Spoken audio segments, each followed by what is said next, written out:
MediShield Life still full of holes.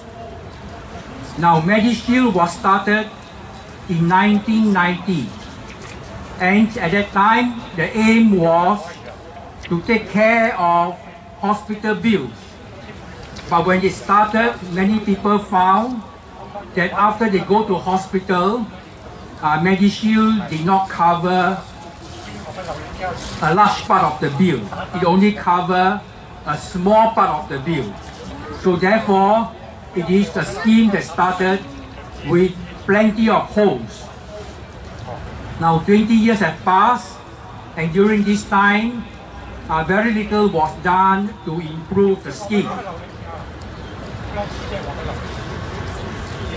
Now, according to a report, and this is a research made by Lee Kuan Yew School of Policy Studies, and this report says MediShield cover 3% of the healthcare cost, only 3%. Government subsidy cover another 20%, but the people, when they need medical care, they have to pay 65%. They pay out of pocket or they pay by their employer. The government only pays about 35%. The government pays about 20% and MediShield only cover 3%. So after 20 years, the government set up a committee to review MediShield and want to improve MediShield. But MediShield is only 3%, and after they improve it, becomes maybe 4 or 5%. What about the 60% that people have to pay on their own?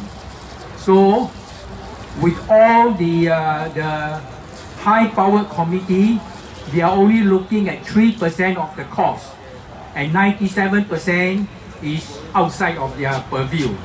Does this look like a ridiculous work to have so much trouble just to look at 3%? Now, the review committee has recommended some changes to the scheme.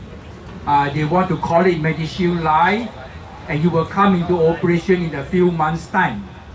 Of course, you read in the newspaper many pages how good is the scheme, how much better.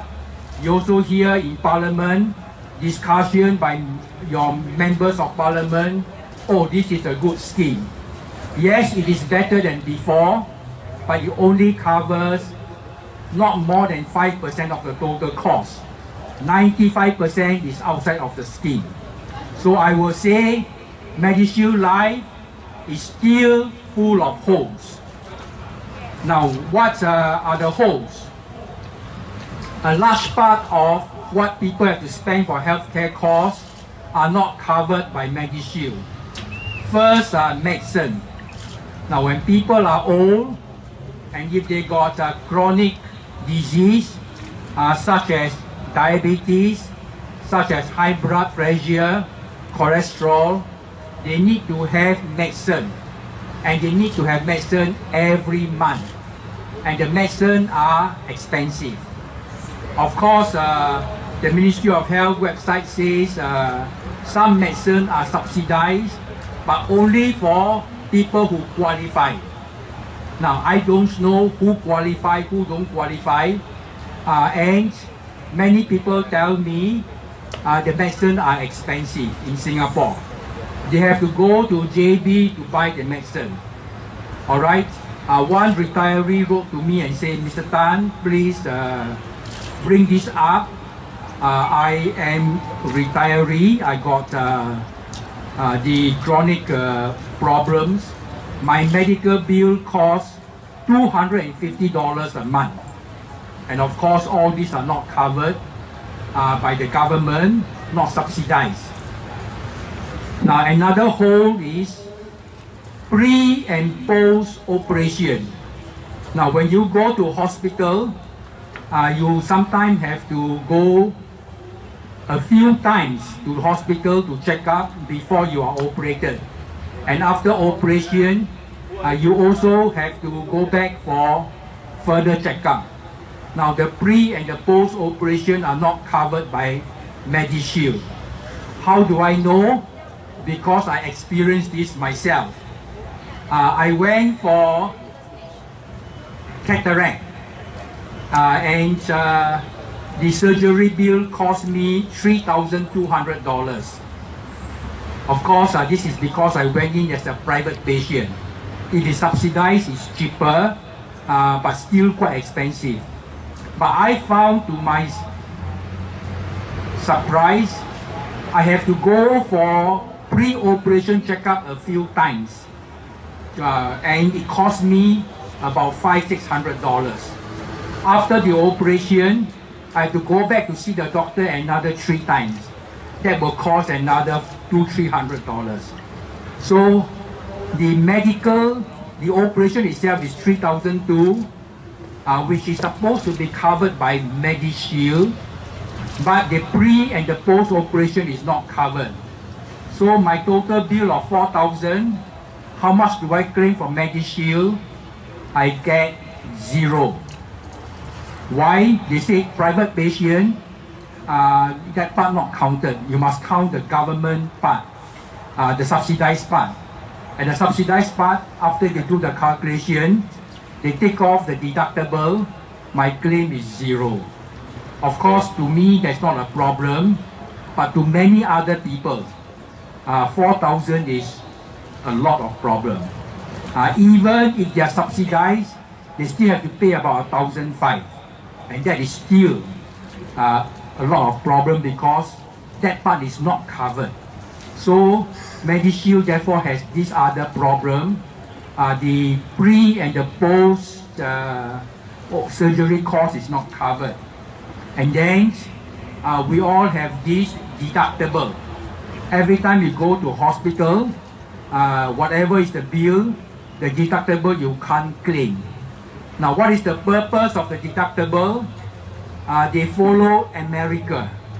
America medical insurance scheme have deductible, have co-insurance. So they follow. But this is following the wrong things. Because in America, the medical expenses cover not only hospital, but also cover visits to the specialist, visits to the ordinary doctor. That's the total bill. So therefore, you need to have deductible to take care of the non-hospital expenses. But in Singapore, our hospital, our MediShield only cover hospital. So therefore, it is not necessary to have a deductible.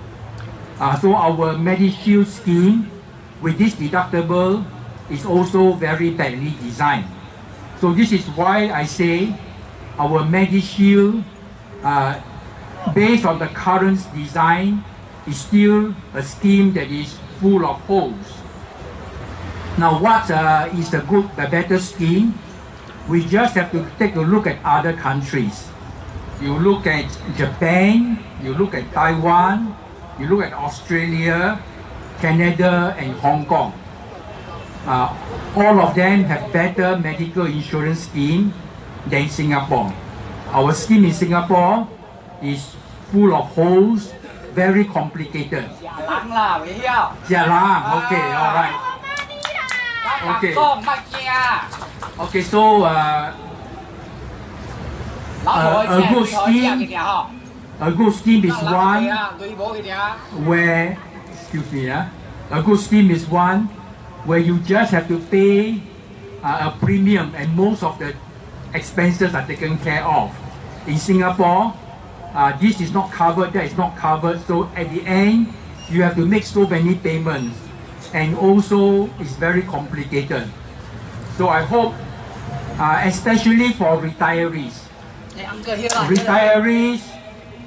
they don't have their employer to pay their medical bills, so they pay out of their pocket, and therefore, with the current MediShield scheme, we still will have a lot of problems in paying our bills.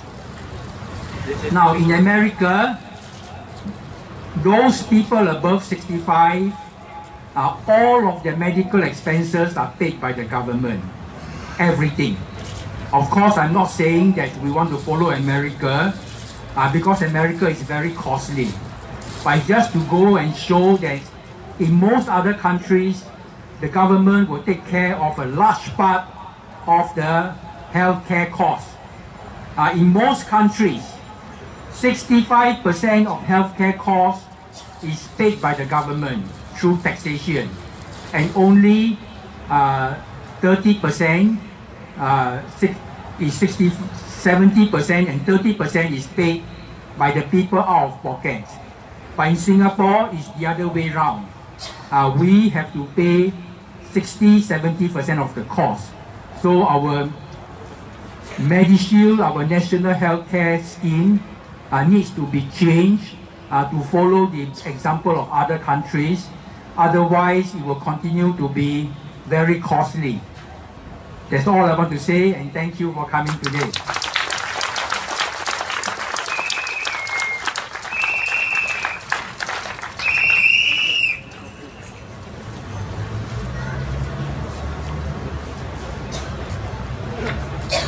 You are good.